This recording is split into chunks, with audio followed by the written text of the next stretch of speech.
Hallelujah. Hallelujah. Nikwambia somo hili ni life, naweza nikafundisha hata mwaka mmoja na zaidi. Nahisisha. Kama naandika kichwa cha somo.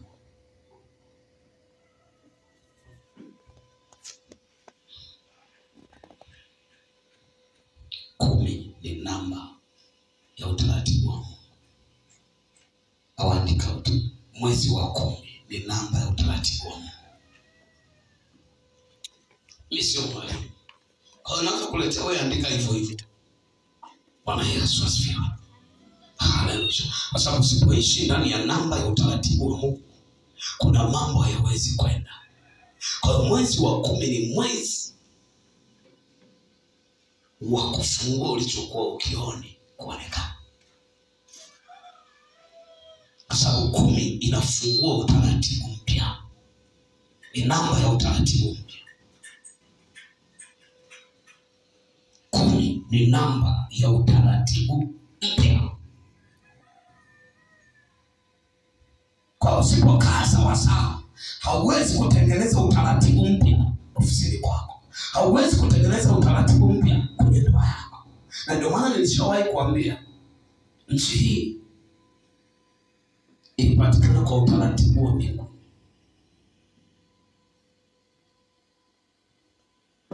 Nchi hii unayoiona hii Tanganyika, inaitwa Tanganyika.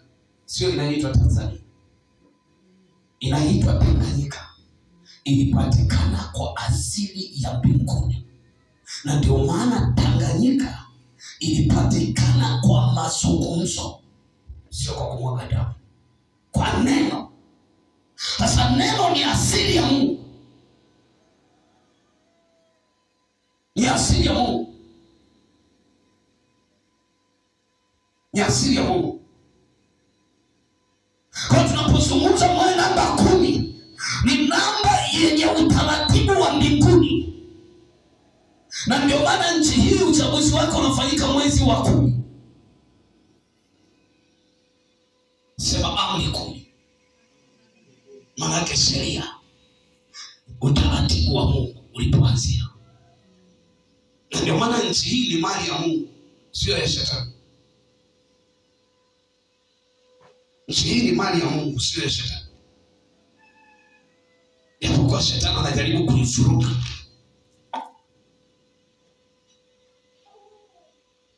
Anajaribu kuifuruka.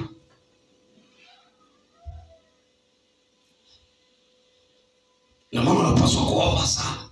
Kwa sababu 10 ndio inafungua utaratibu.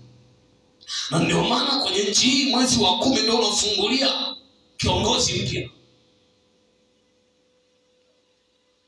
Unaruhusu ngazi mpya. Ni sheria au amri za Mungu ndizo ambazo zilitengeneza huu utaratibu. Nchi zingine zote walimwaga damu, lakini Tanganyika inapokombolewa kama Tanganyika haikumwaga damu. Kinachotutesa leo ni agano. Na ndio maana kwenye maisha yako lazima ujue nani unaunganika naye. Nani unaunganika naye? Kwa sababu unaweza kuunganika na wanaume ambao kwao wanakufa kila mwaka. Kwa hiyo kakiondoka katoto kamoja au tuwili, usishangae, kwa sababu umeunganika na familia ambayo ndani yao wamezoea kulia kila mwaka. Akizaliwa mtoto kilema kwenye hiyo familia, ni sheria mpya ambayo haikuwapo kwenye ukoo wa baba yako au wa mama yako. Ni agano lingine kabisa linalotengeneza utaratibu mwingine mpya. Ulikuwa unaenda kila wiki kwa mama yako, unashangaa hili agano linakuzuia. Ni sheria mpya. Ni sheria mpya. Ulikuwa unatuma hela kwa wazazi wako, unaanza kushangaa unalimitiwa. Bwana Yesu asifiwe. Hallelujah. Hallelujah. Hallelujah. Unatoa mipaka. Sasa wangu mimi nilikuwa na watunza, mimi ndio nilikuwa nawasaidia. Hapana. Kwa nini? Kwa sababu kuna mtu unaunganika naye. Huwezi kuwa na uhuru wa kufanya unachotaka. Yesu asifiwe. Bwana Yesu asifiwe. Haleluya. Ndio maana tunapozungumza mwezi wa 10 ni namba ya Mungu inaweka sheria za Mungu za kutokufanya unachopenda na kufanya unachotaka Bwana. Bwana Yesu asifiwe. Bwana Yesu asifiwe. Ni namba ya ukurasa mwingine mpya kabisa wa mfumo wa maisha yako, wa mfumo wa utaratibu mpya kwenye akili zako na kwenye moyo wako. Huwezi ukatenda unavyotaka ukijua utafanikiwa, ukijua utashinda. Hauwezi kushinda. Bwana Yesu asifiwe. Ushindi wako umefungwa ndani ya namba 10. Haiwezekana uelewe sawa sawa. Ukikusanya mapato yako fungu la 10, kwa sababu 10 ni ufunguo wa ukurasa mwingine wa baraka nyingine. Na ndio maana sheria ziko 10, fungu 10. Umekula fungu la 10, umezuia kuiona mapya kwenye maisha yako. Japo unaweza kusema wachungaji wanataka hujanikuta mimi, sikufuatilii. Na ndio maana sina hata orodha daftari la nani anatoa fungu la 10 ndani ya toa. Utakutana na Mungu wako huko. Kwa sababu utakachokutana nacho wewe ndio utakutana nacho, sio mimi. Kila mmoja atadaiwa kwa nafasi yake. Kazi yangu mimi ni kusema, na nikishasema nimemaliza, sio na kulazimisha. Na ndio maana Yesu aliwafundisha watu aliposema ulai mwili wangu na kuinywa damu yangu na uzima wa milele. Wengine wakaanza kuondoka. Hakuangalia wanaoondoka, akaangalia waliobaki. Akawatabilisha, akawajumlisha, akawagawanya, akauliza na nyinyi mnataka kwenda? Kwa lugha nyingine, sina shida na mtu nikishakuwa nimemfundisha. Kwa nini? Kwa sababu anajua kila anaenda akiwa amejua kweli. Anapoenda naenda na ile kweli. Wala sikufuatilii. Na ndio maana hujaje ibadani. Mimi sikuulizi kwa nini mpendwa hauji ibadani. Hata nikutumia message yako usalimi ni kwa sababu Roho Mungu amenilazimisha kuna kitu nataka kunifahamisha kuhusu wewe. Yawezekana nilikuwa nakuombea kuna mahali unapita sio sawa sawa. Kwa hiyo ukijibu tu ile message yako, najua kuna nini kinaendelea hapa. Bwana Yesu asifiwe. Usipojibu, hauna Mungu kanyamaza. Na kuacha anaingia kwenye maombi. Hauna Mungu kanyamaza. Hajataka kujibu.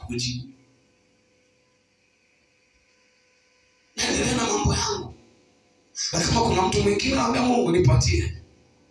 Naendelea na kazi nyingine. Bwana Yesu asifiwe. Kwa hiyo namba 10 ni namba ya mwanzo mwingine mpya kabisa ambao haukuwepo kwenye maisha yako. Unataka kufungua mwanzo mpya wa huduma yako, mwanzo mpya wa familia yako, mwanzo mpya wa kazi yako. Ni namba 10 kwenye huu mwezi. Usicheze. Hakikisha unaomba sawa sawa. Hakikisha unaenda mbele za Bwana sawa sawa. Kwa sababu usipoenda sawa sawa, kuna baadhi ya matokeo hautayapata. Kuna baadhi ya mambo unayotamani kuyaona hautayaona, kwa sababu 10 ndio ufunguo au ndio nguvu inaweza kufikisha mwisho wa kilichokuwa kimejificha, wa kilichokuwa kionekani, wa kilichokuwa kifahamiki kinaanza kufahamika, wa kupata picha ya mahali unakoelekea, ya kupata picha ya mwisho wa hilo jambo. Na ndio maana 10 inakupatia uwezo wa kujua hili jambo linaenda kuisha au bado sana. Bwana Yesu asifiwe. Haleluya. Haleluya. Haleluya. Nataka nikuwekee msingi wa somo hili. Msingi wa somo hili. Fungua Biblia yako kitabu cha Mwanzo.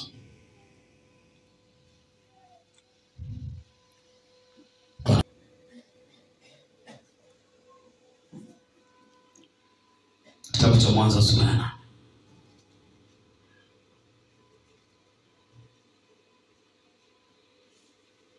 Unataka kukwamisha mipango ya adui yako au kuisimamisha, 10 ina nguvu. Na ndio maana nikwambia iombee taifa lako mpaka mwezi huu. huu mwezi ndio unaweza ukafanya maamuzi ya kuwa waovu wakae au wasikae. Bwana Yesu asifiwe. Bwana Yesu asifiwe. Haleluya. Haleluya. Kwa hiyo ni vizuri pia kuwa makini sana. Usiache kuomba. Usiache kuomba, usisikilize uvumi wa maneno ya watu. Kwa sababu wengine wanapita wanasema wameshajipitisha, wameshafanya hiki. Wewe mlilie Mungu. Wewe haupigi kula mwilini, unapiga kula rohoni. Bwana Yesu asifiwe. Haleluya. Wewe ni wa ulimwengu wa roho, sio ulimwengu wa mwili. Hicho wanachokifanya wao ni cha mwilini. Wewe fanya cha rohoni ili Mungu asimame kwenye hilo eneo. Bwana Yesu asifiwe. Haleluya. Okay. Mwanzo 8.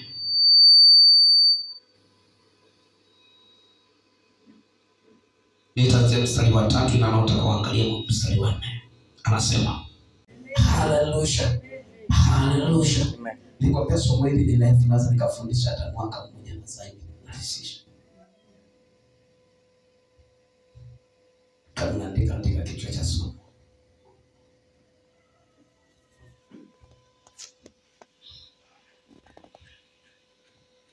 Kumi ni namba ya utaratibu wa Mungu. Au andika mwezi wa 10 ni namba ya utaratibu wa Mungu. Mimi sio mwalimu. Kwa hiyo naanza kuletea wewe andika hivyo hivyo. Bwana Yesu asifiwe. Haleluya. Kwa sababu usipoishi ndani ya namba ya utaratibu wa Mungu, kuna mambo hayawezi kwenda. Kwa hiyo mwezi wa 10 ni mwezi wa kufungua ulichokuwa ukioni kuonekana. Kwa sababu 10 inafungua utaratibu mpya. Ni namba ya utaratibu mpya. 10 ni namba ya utaratibu mpya. Kwa usipokaa sawasawa, hauwezi kutengeneza utaratibu mpya ofisini kwako. Hauwezi kutengeneza utaratibu mpya kwenye ndoa yako. Na ndio maana nilishawahi kuambia nchi hii ilipatikana kwa utaratibu wa Mungu.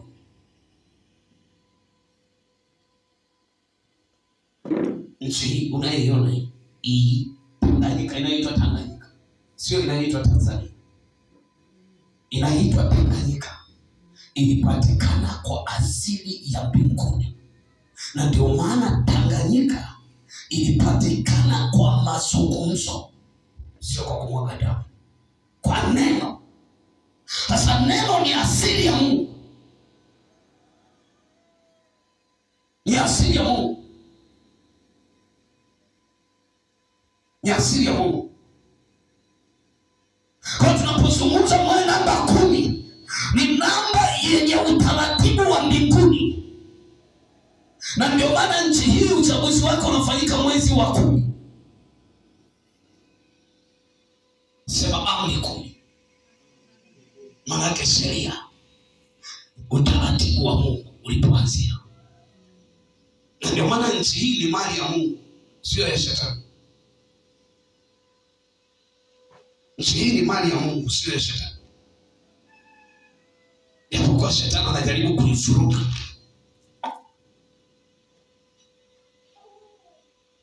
Anajaribu kuifuruka.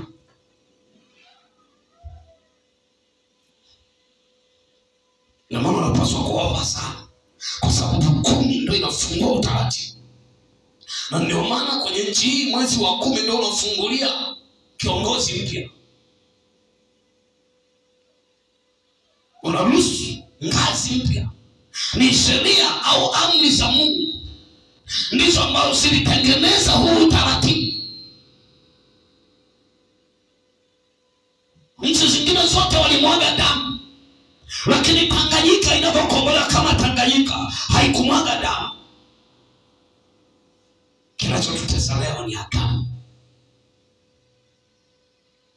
Na ndio maana kwenye maisha yako lazima ujue nani unaunganika naye. Nani unaunganika naye? Kwa sababu unaweza kuunganika na wanaume ambao kwao wanakufa kila mwaka. Kwa hiyo Kakiondoka katoto kamoja au tuwili, usishangae, kwa sababu umeunganika na familia ambayo ndani yao wamezoea kulia kila mwaka. Akizaliwa mtoto kilema kwenye hiyo familia, ni sheria mpya ambayo haikuwapo kwenye ukoo wa baba yako au wa mama yako. Ni agano lingine kabisa linalotengeneza utaratibu mwingine mpya.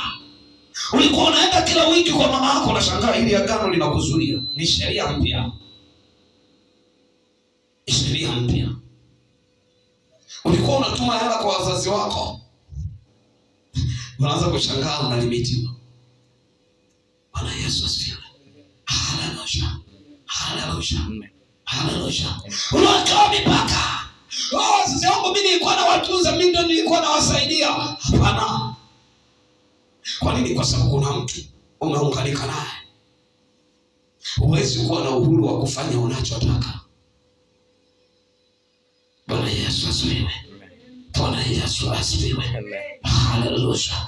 Ndio maana tunapozungumza mwezi wa 10 ni namba ya Mungu inayoweka sheria za Mungu za kutokufanya unachopenda na kufanya unachotaka Bwana. Bwana Yesu asifiwe. Bwana Yesu asifiwe. Ni namba ya ukurasa mwingine mpya kabisa wa mfumo wa maisha yako, wa mfumo wa utaratibu mpya kwenye akili zako na kwenye moyo wako. Huwezi ukatenda unavyotaka ukijua utafanikiwa, ukijua utashinda. Hauwezi kushinda. Bwana Yesu asifiwe. Ushindi wako umefungwa ndani ya namba 10. Haiwezekana uelewe sawa sawa. Ukikusanya mapato yako, fungu la 10, kwa sababu 10 ni ufunguo wa ukurasa mwingine mpya, wa baraka nyingine mpya. Na ndio maana sheria ziko 10, fungu 10. Umekula fungu la 10, umezuia kuyaona mapya kwenye maisha yako. Japo unaweza ukasema wachungaji wanataka hujanikuta mimi, sikufuatilii. Na ndio maana sina hata orodha daftari la nani anatoa fungu la 10 nani atoe. Utakutana na Mungu wako huko. Kwa sababu utakachokutana nacho wewe ndio utakutana nacho, sio mimi. Kila mmoja atadaiwa kwa nafasi yake. Kazi yangu mimi ni kusema, na nikishasema nimemaliza, sio na kulazimisha. Na ndio maana Yesu aliwafundisha watu aliposema ulai mwili wangu na kunywa damu yangu na uzima wa milele. Wengine wakaanza kuondoka. Hakuangalia wanaoondoka, akaangalia waliobaki. Akawathaminisha, akawajumlisha, akawagawanya, akauliza na nyinyi mnataka kwenda? Kwa lugha nyingine, sina shida na mtu nikishakuwa nimemfundisha. Kwa nini? Kwa sababu anajua kila anaenda akiwa amejua kweli. Anapoenda naenda na ile kweli. Wala sikufuatilii. Na ndio maana hujaje ibadani. Mimi sikuulizi kwa nini mpendwa hauji ibadani. Hata nikutumia message ya kusalimi ni kwa sababu Roho Mungu amenilazimisha, kuna kitu nataka kunifahamisha kuhusu wewe. Yawezekana nilikuwa nakuombea kuna mahali unapita sio sawa sawa. Kwa hiyo ukijibu tu ile message yako, najua kuna nini kinaendelea hapa. Bwana Yesu asifiwe. Usipojibu, haomba Mungu kanyamaza. Na kuacha anaingia kwenye maombi. Haomba Mungu kanyamaza. Hajataka kujibu. Naendelea na mambo yangu. Na kama kuna mtu mwingine haomba Mungu nipatie. Naendelea na kazi nyingine. Bwana Yesu asifiwe. Kwa hiyo namba 10 ni namba ya mwanzo mwingine mpya kabisa ambao haukuwepo kwenye maisha yako. Unataka kufungua mwanzo mpya wa huduma yako, mwanzo mpya wa familia yako, mwanzo mpya wa kazi yako. Ni namba 10 kwenye huu mwezi. Usicheze. Hakikisha unaomba sawa sawa. Hakikisha unaenda mbele za Bwana sawa sawa. Kwa sababu usipoenda sawa sawa, kuna baadhi ya matokeo hautayapata. Kuna baadhi ya mambo unayotamani kuyaona hautayaona, kwa sababu 10 ndio ufunguo au ndio nguvu inaweza kufikisha mwisho wa kilichokuwa kimejificha, wa kilichokuwa kionekani, wa kilichokuwa kifahamiki, kinaanza kufahamika. Wa kupata picha ya mahali unakoelekea, ya kupata picha ya mwisho wa hilo jambo. Na ndio maana 10 inakupatia uwezo wa kujua hili jambo linaenda kuisha au bado sana. Bwana Yesu asifiwe. Haleluya. Haleluya. Haleluya. Nataka nikuwekee msingi wa somo hili. Msingi wa somo hili. Funga Biblia yako kitabu cha Mwanzo.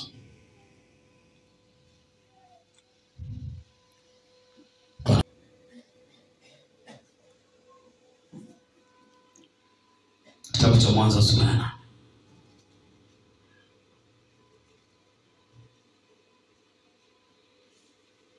Unataka kukwamisha mipango ya adui yako au kuisimamisha, 10 ina nguvu.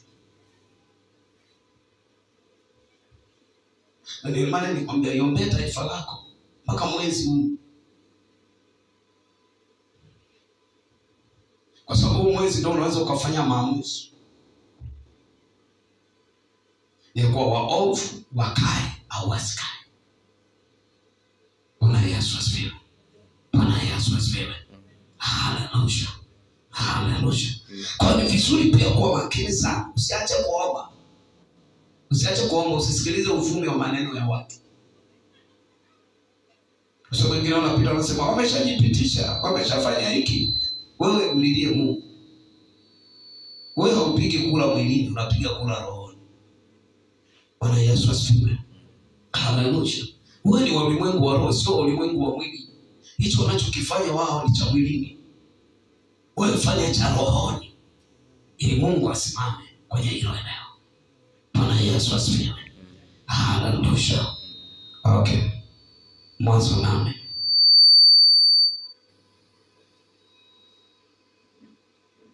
Nitaanzia mstari wa 3 na nataka kuangalia mstari wa 4. Anasema sababu mtu anapoenda mbele za Mungu kuomba anatarajia jambo jema litokee. Bwana Yesu asifiwe. Bwana Yesu asifiwe. Sasa ni vizuri kanisa ukaamua sasa kuishi katika muundo wa kweli itakayokupeleka mahali ambapo Mungu yupo. Kwa nini? Kwa sababu kweli ni njia inayokupeleka mahali ambapo Mungu yupo. Yaani licha ya kuwa tunatafuta kufanikiwa, lakini tunatafuta kuishi na Mungu milele. Kwa hiyo lazima uelewe unachokitafuta au mafanikio unayoyataka kutoka kwa Mungu. Lakini lazima uhakikishe hayo mafanikio yamebeba utakatifu utakaomfanya Mungu aishi na wewe. Bwana Yesu asifiwe. Haleluya. Kwa hiyo kama hauna kweli humo ndani, hauna uhuru. Bwana Yesu asifiwe. Haleluya. Haleluya. Unaona kwani kuna matajiri wengi wana magari, wana majumba, wana makampuni, wana fedha ndani ya nchi na nje ya nchi, lakini hawali wanachotaka. Wamenyimwa uhuru, wanakula kwa kupangiwa. Bwana Yesu asifiwe. Acha wanaopangiwa kwa masharti na kuzimu. Kuna watu wamepangiwa, miili yao inawapangia kitu fulani utakiwi kula, kitu fulani unatakiwa kula. Hawana uhuru wa kula wanachopenda. Ni kwa nini? Kwa sababu hawajaijua kweli. Na kwa kuwa hawajaijua kweli, haiwapatii uhuru wa kufanya wanachopenda au wanachotaka, au wakula wanachopenda au wanachotaka. Ndio maana kanisa, unapomtaka Mungu wa kweli, lazima utake sana kutembea katika kweli, kuishi katika kweli, na uwe muwazi. Anayeweza kulazimishwa ni mtoto tu. Kusema wewe mtoto lazima ufuate masharti ya mzazi wako. Lakini unapokuwa mtu mzima umepewa uhuru wa kuchagua. Usifanye mambo ya Mungu kwa kuigiza uonekane na watu, kwa sababu haitakusaidia. unaidanganya nafsi yako inaishi kwenye mpango wa shetani. Na ndio maana kwenye waraka wa Yakobo anasema iweni watendaji wa neno wala si wasikiaji, hali mkizidanganya nafsi zenu. Kwa unaweza ukaifanya nafsi yako ikawa inaishi kwenye mpango wa shetani kama hautaishi katika kweli. Bwana Yesu asifiwe. Maana itakuwa inaona mambo ambayo hayapo, mambo ambayo hayatatokea, mambo ambayo hayatatimia. Kwa nini? Kwa sababu inaishi kwenye uongo, inaishi kwenye uongo. Na huo uongo unaanzia kwenye kuto kuishi neno la Bwana, kwenye kuto kuishi kweli, kwenye kuto kuishi kweli. Kwa hiyo nafsi yako inaanza kuona vitu ambavyo havipo na havitatokea. Na unaweza ukawa umekaa kanisani afu unamuona mwenzako mchawi. Bwana Yesu asifiwe. Unaanza kusema na mimi alinitokea kabisa. Bwana Yesu asifiwe. Nilimuona yeye mwenyewe kabisa. Nilimuona yule pale kanisani sio mzuri kabisa. Neema tuliopewa ni ya kuishi katikati ya waovu. Neema tuliopewa ni ya kuishi katikati ya wachawi. Na ndio maana ukisoma kwenye Matendo ya Mitume akina Paulo walihubiri injili katikati ya mchawi na asizuie, na asiwe na nguvu kwao, na asiwe na uwezo wa kufanya chochote kwenye maisha yao. Kwa nini? Kwa sababu wao walikuwa na kweli, yeye aliishi kwenye uongo. Na kwa kuwa aliishi kwenye uongo alikuwa hana nguvu kwa walio na kweli. Kweli inawafanya waovu wasiwe na nguvu kwako. Ukiona waovu wanapata nguvu kwenye maisha yako, jichunguze sawasawa juu ya utumishi wako, jichunguze sawasawa juu ya wito wako. Kwa sababu waovu hawajapewa mamlaka ya kuwa na nguvu alipo mtakatifu, ya kuwa na nguvu alipo mtumishi wa Bwana. Na ndio maana Musa alituma katikati ya wachawi, hata kama wana majoka, majoka yao hayakuwasaidia. Hivyo ndivyo itakavyokuwa kwako katika jina la Yesu. Hivyo ndivyo itakavyokuwa kwako. Bwana athibitishe maneno haya kwenye maisha yako katika jina la Yesu na serikali haya. Na ndio maana kanisa lazima uwe makini sana kwenye hatua zako za kuishi na Bwana, kwenye hatua zako za kutembea na Mungu aliye hai. Haijalishi kuna watu wanakulaani, haijalishi kuna watu wanakuwazia mabaya, haijalishi kuna watu wanakusemea mabaya, wewe tembea kwenye hiyo kweli. Haijalishi kuna watu wanawaza mabaya, wataishi kwenye mawazo yao, hautaishi kwenye mawazo yao. Watayaishi maneno yao, hautayaishi maneno yao. Utaishi neno la Bwana. Ndio maana maneno ya waganga na wachawi hayakumzuia Musa asitimize kusudi la Bwana. Maneno ya manaibu na mawaziri hayakumzuia Danieli asitimize anachotaka. Usikilize kwa makini. Somo la kweli ni kwa ajili ya kukupatia uhuru na wao kuvuka wasipotaka uvuke, na wao kufanya wasitotaka ufanye, na wao kutimiza wasizopenda adui zako. Kitimie katikati ya macho yao, kitimie katikati ya mawazo yao, kitimie katikati ya mipango yao. Wao ni ukamilifu wa Bwana. Ukao ukamilifu wa Bwana kwa jina la Yesu. Wao utimilifu wa neno la Bwana kwa jina la Yesu na serikali.